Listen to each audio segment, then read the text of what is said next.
like terrible feeling. College career's over, I'm crying.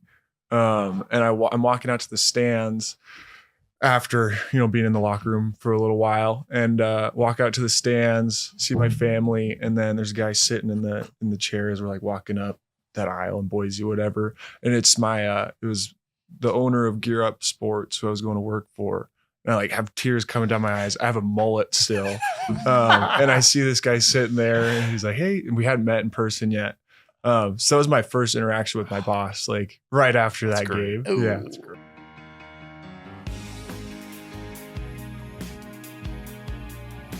Episode 73. Welcome back to the Missoula podcast. Mack Anderson, welcome. Thank you. Yeah. Can I call you Mack Attack? Yeah. Like, I feel like that fits. I've heard it before. Have you?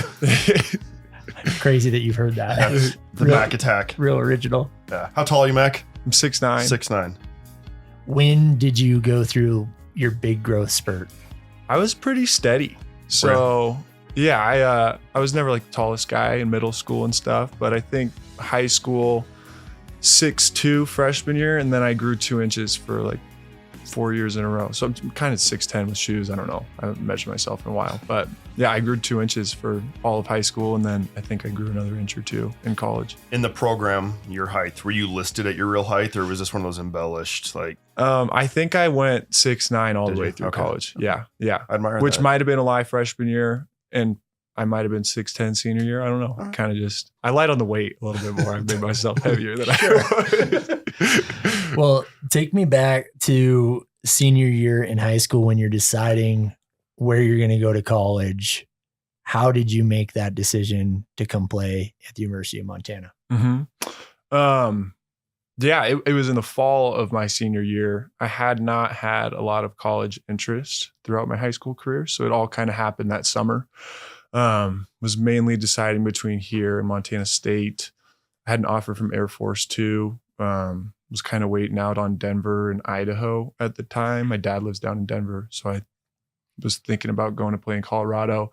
But at the end of the day, it was really between here and Montana State for the most part. Growing up, Yeah. where did you what was the dream? Where did you want to play? North Carolina. Oh, of course.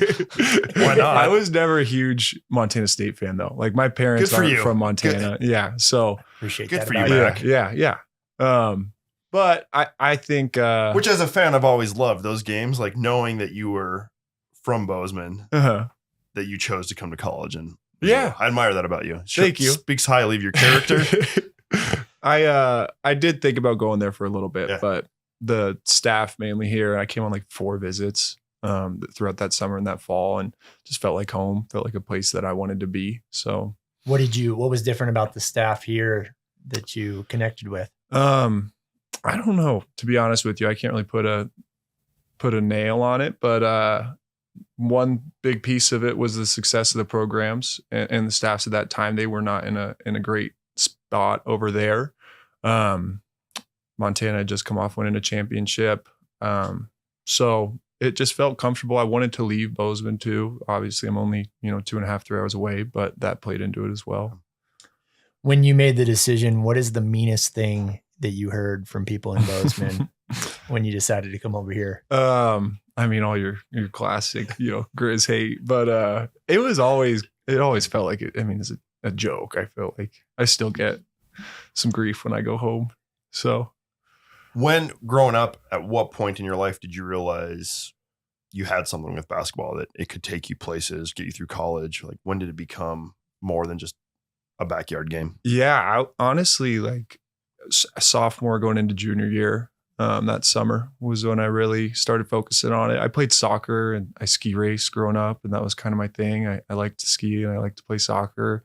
I had friends that played basketball, and I was tall, so I was on the team, but I started really taking it serious sophomore going into junior year, stopped playing soccer, stopped skiing. What was it like, playing for your home state, playing for Montana, representing? Did you feel extra pressure being a local boy on the team, or did it just give you more of a sense of pride? Yeah, I think a little bit of both. Early on, I had Kendall Manuel and Jared Samuelson here. I feel like they definitely helped kind of instill just that mentality that this is you're from here. It's not a normal thing. You get it a lot more in football, I feel like. Yeah. Sure. But I mean, I always felt super proud to play for Montana, and the Griz Cat game was always a lot more fun too. I mean, I think it would be an honor looking at, I mean, even the roster now, I think there's only 2 Montana boys on there. Mhm. Yeah, it's definitely something that's earned. I mean, it's a great experience. And I loved when we had more Montana guys on the team too, like seeing Connor come in and having Caden, you know, when I was here was awesome. But What was the biggest challenge from transitioning to high school to college? That level in of play? basketball, yeah. Just the size. I think when I was in high school, the tallest guy I played against on average was probably 6'4", 6'5". I was 6'8" my senior year of high school. So, you know, getting used to playing against guys that are not only your height, but then I'm, you know, 50 pounds lighter than the other center. I mean, it's no joke that you are not a small human. For sure. But watching you play those years, you weren't big. Yeah. Like, there's some big boys out there. Yeah, definitely. Like Weber, Northern Colorado. I mean, there's some big boys in the Big Sky Conference. In the Big Sky. And then when you go play those big schools, there's a lot of really large human beings out there.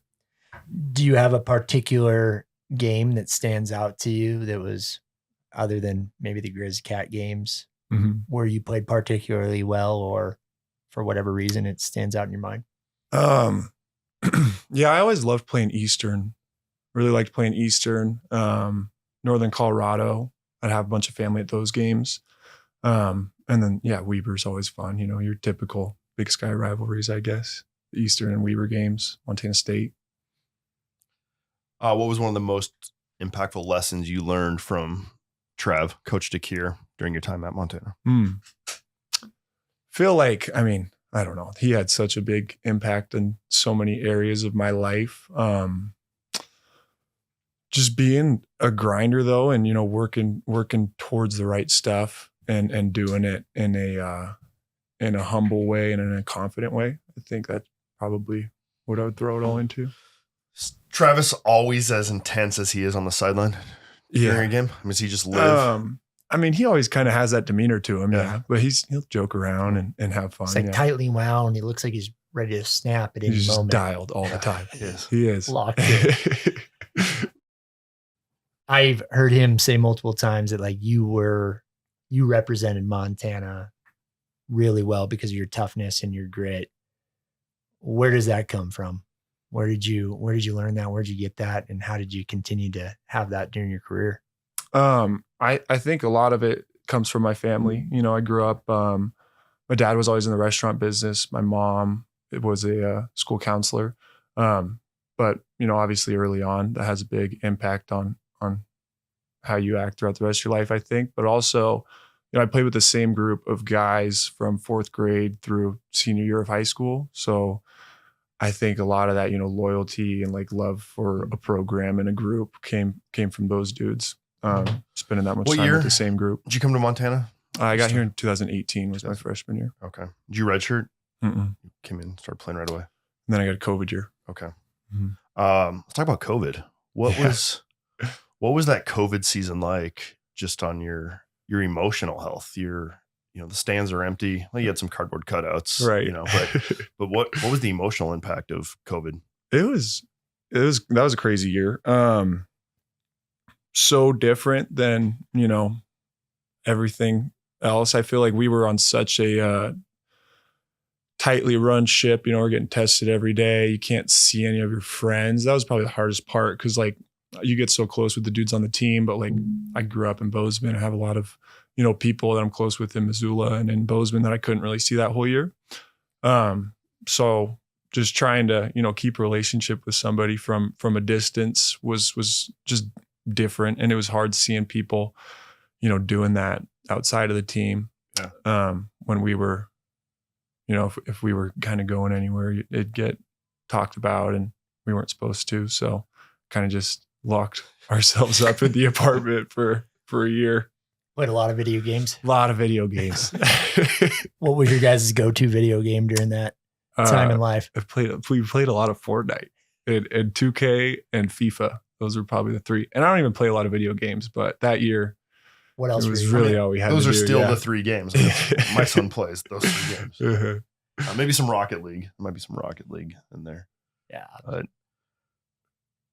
go ahead. What you looking How would you describe the support you received from the community of Missoula Mhm. during your time as a Griz? It was incredible. I mean, I think you feel it even when like coming on a visit for that first time. And then freshman year, like running around with Jamar Coe and Peter Jones, like those dudes really connected me with a lot of people in the community. And I think that it was one of the best parts of being in that program for 5 years. If I recall your freshman year, that season end with Michigan. Was Yeah. that your freshman year? Yeah. Yeah. It was the second Michigan. The second Michigan. year. And that's the year Michigan. Did Michigan win it all? Yeah. That year. Yeah.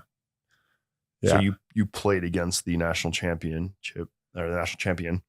And if I recall, you guys weren't out of that game, competed Yeah. It was, we competed. up to a point. Yeah, we started off really slow, Yeah. went on a little run, and then they ended up running away in the second half. But What was it like playing on that stage? really cool experience. Just that whole week leading up to it too. You know, you get the open practice and you're getting a police transport everywhere you go. How do you go into that game mentally? Uh-huh. Do you think you have a shot? You can beat them. I mean, I know we've seen the upsets, Uh-huh. but how do you? I mean, you're playing Michigan. Yeah. You're a kid from Bozeman, Montana. I think the group that year was it was just such a, veteran group. Like they had already been there the year before. And the conversation that week was like last year, it was an experience. This year we're here to win.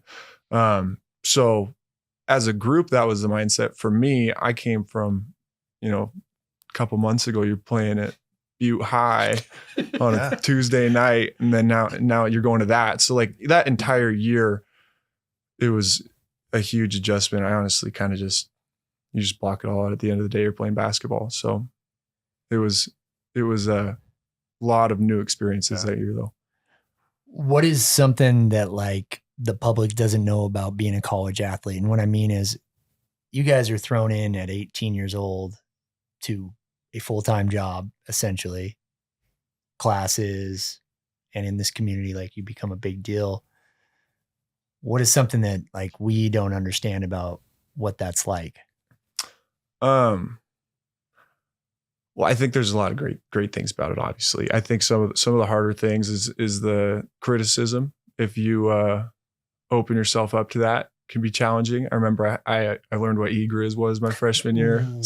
Stay off that side. Not a good side. It was a bad week for me, I guess. But it's just adjusting to all of that. You're adjusting to being away from home. The schedule is so different. Like high school, you have a 2-hour practice. In college, freshman year, I was probably trying to do. I mean, I was there for everything. You're on time, you're early for everything. But like the difference in time that I put in between, that first couple months here compared to, my junior or senior year, like you're doing 6 to 8 hours a day on basketball, and that's not including school. What were some of those comments on Griz, Mac? Lots of foul talk. Why don't you dunk more? Yeah. Why don't you get more rebounds? I mean, I'm sure it's just. There's a lot. I mean, I feel like the conversation was always just that I fouled way too much, which is true. How many? Something? Got a point. You were outside. Yeah. You fouled out a few times. Couple times. Yeah. Yeah. I mean, I can't say that it was the ref's fault. I feel like in basketball, I kind of played with a football player's mentality, I guess. Like, in football, not everybody's getting the glory, scoring touchdowns. So it's like. On a more serious note, though, how do you think your time as being a Griz, going to the University of Montana, how did that shape you as a person to prepare you for, the real world? Call it. Like, what are some of the life lessons you learned from being a Griz that have made a significant impact on your life? I think, prioritizing relationships, first and foremost. Like that was a big part of the recruiting process. Like we were talking about earlier. The main thing, coming from Flo, Jay Flores and Chris Cobb, those guys are like the biggest thing to us is, how we interact with each other and nurturing a relationship. And I think that has been a big piece of what I've learned. And then also just, working really hard and focusing on the right things. Let's jump into our rapid fire questions and then we'll get back to your story. Question number 1. What is your first initial memory of Missoula, Montana? Probably coming over here to play soccer at those fields by Sentinel. And when I was a kid, like middle school. It just kills me, like a 6'9" soccer player. Like you just don't. I mean, it's just. What was the best part of your game as a soccer player? Did you have a leg? I was scoring goals. Yeah. Everybody thought I was good headers, but I was not great in the air, honestly. I was fast though, but I wasn't that tall then. Like I was only probably, I don't know how old I was in middle school, but That's I funny. think when I quit soccer, I was like 6'4". So at that point I was taller than most. Did you play soccer in high school? Yeah, I played until my junior year. Okay. Favorite coffee shop in Missoula? Probably Clyde. Solid. I'd always get Clyde before games. What's your favorite restaurant? All that caffeine. Yeah. There's the problem with the Jacked fouls. up. It's not the ref's fault. It's Clyde's fault. Dang it. Favorite restaurant, probably the Depot. What zip code do you live in? 801, 59801. What is the weirdest thing about Missoula to you? How much busier it gets on weekends with football games. I feel like in Bozeman, you can't really notice the difference. Here it is entirely different when you're getting around town. What do you love the most about Missoula? Community. Is there a particular book that's made a significant impact on your life? I would say Green Lights by Matthew McConaughey is a good book. Like that So one a good. lot. Yeah. So good. What about it? Just, well, first off, his stories were really cool to dig into, but also just, that mentality of always finding positive pieces of your day to day, finding small wins, building on that momentum. On going a little bit further on that, what other mentors did you have in your life that helped you along the way Mm-hmm. get Mack to where he is today? I think, while I was here, Jamar was a big, kind of like big brother to me that first year. I still talk to him a lot. And then early on, Randy Simpson, Ryan Simpson's dad, who passed away a couple years ago, but he played a huge role in, shaping me into who I am today and that whole group of guys. And then, my parents as well. Yeah. All right, get back. Well, maybe we should stop talking about basketball, but I just love it. Loved watching you play. Was there a particular dunk that you had in your college career that was the best one that you remember? Freshman year at Griz, probably. Tell us about it. Really nervous in Bozeman for the first time. I checked in and come down the first possession. Timmy drops it off, kind of like a rim grazer. It wasn't really a dunk, one of those weird ones. And then next possession, Tyler Hall puts up a 3 in transition, misses it. We get out and running, and then Ahmad has the ball, throws it up from half court, catch the lob, gets subbed out. Played 30 seconds that game, and that was it. It's a good 30 seconds. It was fun. Did you just start the game just for the opening jump? I mean, is that No, it was like middle of the first Oh my half. God, crazy. Yeah, it was like 60 seconds, and I don't know how long I actually played, but it was 3 possessions, and then that was it? that was it. That's all you needed. That's awesome. That's amazing. Well, what are you doing now? Now coming Yeah, I was out just gonna of ask you, what'd you go to school for? I got my degree in marketing, Okay. and then I got my MBA with my COVID year. I had that extra year of school. Okay. So, yeah. And after college, would you transition into what was your job? Immediately, I jumped into a role with Gear Up Sports, was the name of the company. It was mainly selling uniforms and team gear to youth sports programs. Now I work for a company called BSN Sports, and I say the title is sales professional, but it's more it's like sports marketing and corporate branding. You're working with schools and coaches and businesses on their logos and uniforms and stuff like that. So you're helping these Montana schools look good. Oh yeah.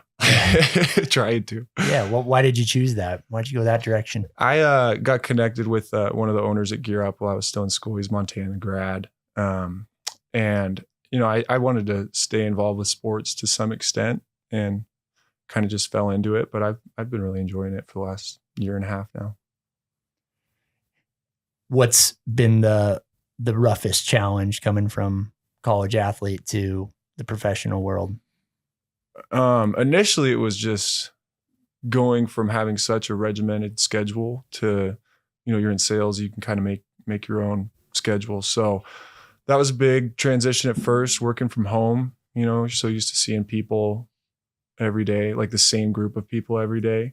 So those were probably the two biggest. Wasn't too challenging though. I had a lot more free time on my hands. Did you have aspirations to continue playing ball post college? I mean, did you look at overseas or? Yeah, I think like my first 3 years, that was my thought. And then I just kept getting banged up and kind of started seeing the light at the end of the tunnel and was ready to be done by the time my 5th year was over. But yeah, those first couple of years I was thinking about it. So growing up, what did you envision Mack doing for profession in the future? Like what was the well, I wanted to play soccer in college. I remember that early on. And then I don't know, like I grew up in the restaurant business. My family has always had restaurants, so that was always a thought. Do they still have a restaurant? No, well, nothing in Montana. My Okay. dad's got a barbecue spot down in Colorado, but yeah, in Bozeman, there's a couple that are still around. But yeah, I don't know. I like as a kid thought that maybe I would just do restaurants. No, I mean, or play soccer. Yeah. Maybe be a professional skier. If we're talking like your crazy dream. But that I feel like a lot of that changed. Like I said, sophomore year of high school, it was all basketball at that point. I'm assuming you didn't get much chance to ski while you were at the university. No. Have you got a chance to get back into that since you graduated? Yeah, I went out the spring after we got done. My sister lives in Bend, Oregon, so we went and skied Bachelor. And then last summer I went and skied Big Sky, but I have not skied in Missoula since I've been done playing basketball. You still got it? Yeah, you're gonna. Yeah, I mean it's there. It's like riding a bike. Yeah. I probably don't get around as good as my buddies I used to ski with, but How do you still follow Griz basketball? How close are you to the guys on the team? Is it still something? Do you lose sleep over a loss still? Yeah, no, for sure. I definitely am. I wouldn't say involved, but I'm keeping tabs on what's going on. I try and go. How do you feel about the squad? I like it. It's a fun group. It's so weird. This is kind of the first year. Last year I had played with a lot of those guys still, but now it's just Brandon, Whitney that's there that I played with. So it's kind of fun. It's like a different perspective, I guess, when you don't feel like big brother when you're around, or I definitely did last year. Now I don't know. Now I just kind of like sit there and try and stay in the corner. You're one of us. Welcome. It's fun though. It like last year was a lot of fun. First year out, going to games, still knowing all the guys. That was kind of a cool transition, I guess. But yeah, I love that program. So you can hop on eGriz now. Yeah, you can be one of the fans. Just hammer the player. No, I know you wouldn't do that. And I heard recently you're going to do a little high school coaching at Sentinel. Tell us a little bit about what led into that decision. Yeah. Sam and I grew up playing against each other. Sure. And I still love basketball, like being around basketball. I don't know. I guess I didn't know if I want to coach. So I'll just be his assistant, kind of help out when I can and be around the program, be around the kids. So I've enjoyed it so far, but kind of see where it goes type of deal. What is your coaching philosophy? Not even starting yet. Have not hammered that down yet. I haven't put down my bullet Whatever points. Sam says it is? Yeah. I'm just helping him out for now. That's awesome. I mean, as you're coaching these young boys, do you have any advice you would give to a high school kid who has aspirations of playing college ball or beyond? Yeah. I mean, I think like a huge piece of basketball outside of how good you are, how skilled you are, is just how hard you play. And, being a good teammate. I think that those are two intangibles. Is very cliche. You hear that a lot, but it does go a really long way in college. You have a lot of these guys that are so skilled, but it's hard to win if you don't do those two things. So, well, can you give us a little analysis on A, how are the Griz going to be this year? And B, how are the Sentinel Spartans going to be this year? I think both of them are going to be pretty good. Honestly, I think there's a lot of talent on both of them. Griz is a different look, but they brought in some dudes. So athletic. Yeah, so athletic and gel. so deep. Like they have so many good players at every position. So I'm excited We're going to be okay size-wise? see what They they don't do. have a lot of height. I think so. I mean, you got bruisers and athletic guys that can, score from a couple different levels. So I think they'll be fine. That's awesome. Yeah. Last question from me, and maybe Brandon's got another one after that. What's next? What's next for Mack as you kind of getting your life going, and what is something that you're excited about in the future? Yeah, I mean, I think I'm planning to continue doing what I'm doing professionally. I'm really enjoying it right now. I'll be in Missoula for a while, I think. And then we'll see what happens with the coach and stuff. But in a good spot right now, and I feel like kind of just keep doing what I'm doing for now. How much trash are you going to talk when you guys play the Bozeman Hawks? Yeah, it's going to be a tough one. Even like last week they played football. I walked into Sentinel. I was there for work, wore red and black on accident. And it was a whole deal. But Are you a trash talker? When I'm playing, yeah. Did you run your mouth a little bit? A lot. Yeah, I mean, it's just, I think it's part of the game. Yeah. But it's weird when I can't be sitting in the stands yelling at guys or anything like that. I don't know how it'll be. I didn't like when coaches talked to opposing players, so definitely won't do that. But if I play basketball, I do enjoy going back and forth a little bit. Who was the one guy in college that there was a feud with? You guys just gave it to each other. I honestly, like anybody on Montana State and Eastern Washington and Weber, like, because you just play the same guys so many times over and over again. But yeah, those three schools, I couldn't give you anyone in particular. How good was Dylan Jones? He's a good basketball player. Been fun to watch. Yeah. Is he on a team right now? I think so. I want to say Thunder. I think he's playing in OKC. There were a lot of Big Sky dudes that I went to Summer League this year and watched Josh play, Bannon. And because Kendall's coaching for the Suns. So I went down and stayed with Kendall and watched. There were like 7 Big Sky guys playing in the Summer League. I just think the level of basketball is improving in the Big Sky Conference year over year. I think so. And I was surprised. I did not think that there were going to be that many dudes, but crazy. It also helps with the portal too, because you got guys that play here and then they go to a bigger school. Like I think of those 7, 3 or 4 of them had transferred out, which, it's a whole nother thing to get into. But well, dude, thanks for coming in, taking time. Just as a fan, it was a blast watching you and just hearing your story, and appreciate all you're doing for Missoula. And I think it's awesome that you're now coaching and investing in the next generation. So thank you. Yeah, keep it up, dude. Yeah, thanks for joining us. Thanks for having me. See you, man. What's up, Missoula? This is Nick Balla, producer of the Missoula Podcast. We truly appreciate you hanging out with us as we dive into the stories that make our city special. If you could do us a quick favor and follow the show wherever you are listening, whether that's on Spotify, Apple Podcasts, maybe you're watching on YouTube, so hit that little subscribe button. It really helps us out. Head on over to www.themissoulapodcast.com for more information, and we'll see you next week.